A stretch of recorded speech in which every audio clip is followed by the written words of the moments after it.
If you want to learn how to hire people for a great company culture, watch this. Hey, I'm Jordan, I want you to succeed, and this video is about hiring. I have worked in quite a few companies, some of them big and some of them small, some of them mine and some of them other people's. And in a period of about 12 years, I have hired over 100 people. After all of that, I firmly believe that an amazing company is made by amazing people, and company culture starts and ends with people. I have interviewed in quite a few different formats, but some things always stay the same. Those things can help you build your own interview process or improve the interview process you already have. Let's get through them. First, before we start with the details of interviews, what is an interview? It's about the company finding if the candidate is the right fit for the work they offer, and it's about the candidate finding out if the company is the right fit for them. So they go both ways, and that is very, very important. Next, who can enter an interview? Because interviews are two-sided, we have two sides entering the interview. When it comes to your team, you want two roles in your interview. The first role is the hiring manager. The hiring manager is the person with the vision of how the interviews should look like and what should they do. At the very beginning, you will probably have just one hiring manager, and that will probably be you. Now, the hiring manager is essential for keeping the vision of the company in their head, for keeping the vision for the interviewers in their head, and for aligning that vision across the entire process. My recommendation is to get that hiring manager, or yourself if you're in that role, in the very first interview to filter out the majority of the candidates that will never fit the company culture, and in the last interview to actually help do the actual hiring decisions. Next, besides the hiring manager, you want to have at least one other person to share an extra opinion about the candidate. A second viewpoint can deeply enhance your ability to gauge people. But the question is, who should give that second viewpoint? I believe that it doesn't really matter. You want someone who shares the company culture, but besides that, after a short round of training, pretty much anyone can enter that role. Of course, if you need that person to ask technical questions, you need them to have the technical skills in engineering, sales, or whatever domain you're testing for. That's the interviewers. What about the interviewees? Who should you interview?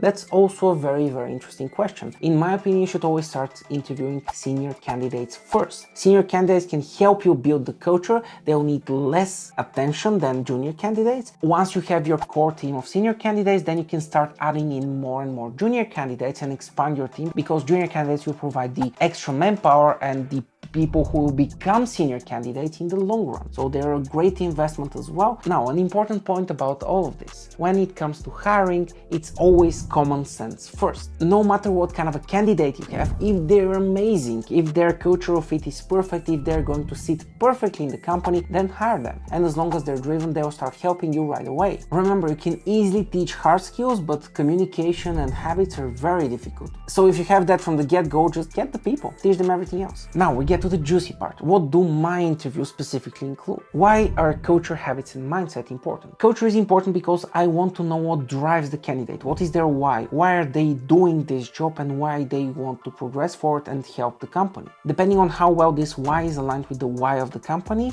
you'll get a different level of cultural fit. The higher this level is, the easier it is going to be to work with this candidate going forward. The second aspect of this is habits. What are their working habits? How do they approach their day? How do they organize their day? How do they organize their work? Do they always finish their tasks on time? Do they start meetings on time? And finally, in this category, you also care about mindset. How do they think about work? Do they want competition? Do they want harmony in a team?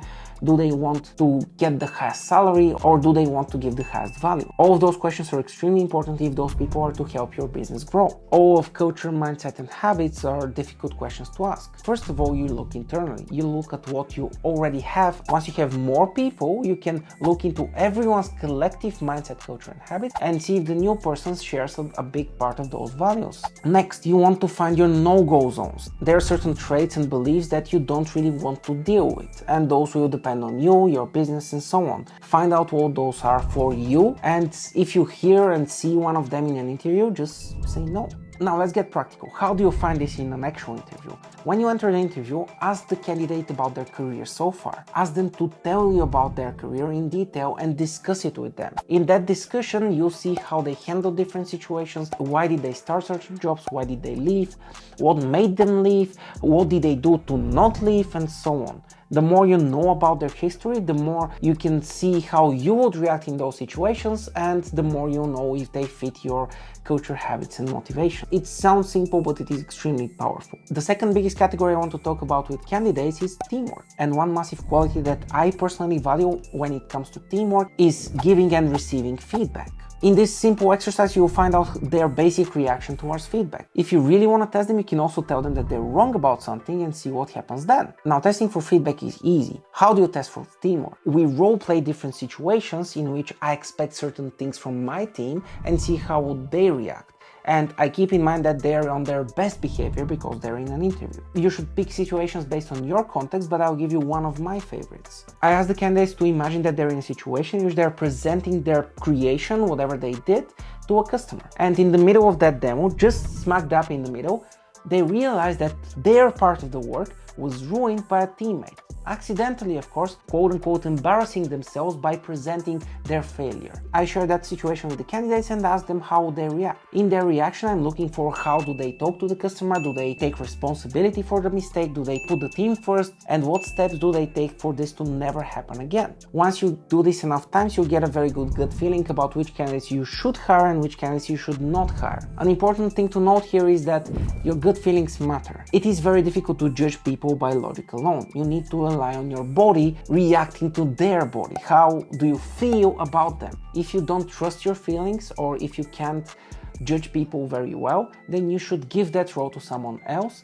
and let them create the vision for the interviews. You can send them this video, sure, but you should also share the motivation of the company. Why do you want to hire more people, and what do you imagine your new candidates will be? And once they have this information, they can take full accountability of the hiring process and help you get the people you need. But I digress. The final category of skills I test in interviews is hard skills. Those are very much dependent on the specific context, but in any case, I'm sure you have it handled. Hard skills are typically the easiest to test for because you can just go to Google and find the most famous questions and ask those. One tip that I'll give you is, instead of just asking the most common questions, which are by design the easiest, you should ask them and then make a small discussion around them. In the discussion, you can see how they think, how they act, and what they actually know on the topic, and not just the default answers they can read off Google. There is another topic we need to cover, and that topic is firing. No matter how good your recruitment process is, you are going to fail at certain times. And when you fail, the solution to that is sometimes firing people. You need to be ready to fire every single person you interview. Now, you should not fire every single person you interview. You should do your very best to make the best possible environment for them to work in, to coach them, to share explicitly what their expectations are, to provide them proper mentorship, even take care about their mental health, or hire an external professional to do so. But if all of that fails, at some point, depending on how much money you have to spare, you need to fire them. And if you can't do that, you'll be left with toxic people in your work culture. In my experience, just one toxic person is enough to destroy an entire company's culture. So don't let that happen. Carefully follow your company's culture and fix it when it needs fixing. Sometimes by talking to people, sometimes by giving the correct expectations, and yes, unfortunately, sometimes by letting some people go. And if you like this, don't press the bell button, because the bell button gives you notifications and I'm all against that, but press the subscribe button and maybe write a comment with your thoughts. And as always, I'm Jordan, your biggest fan. Cheers.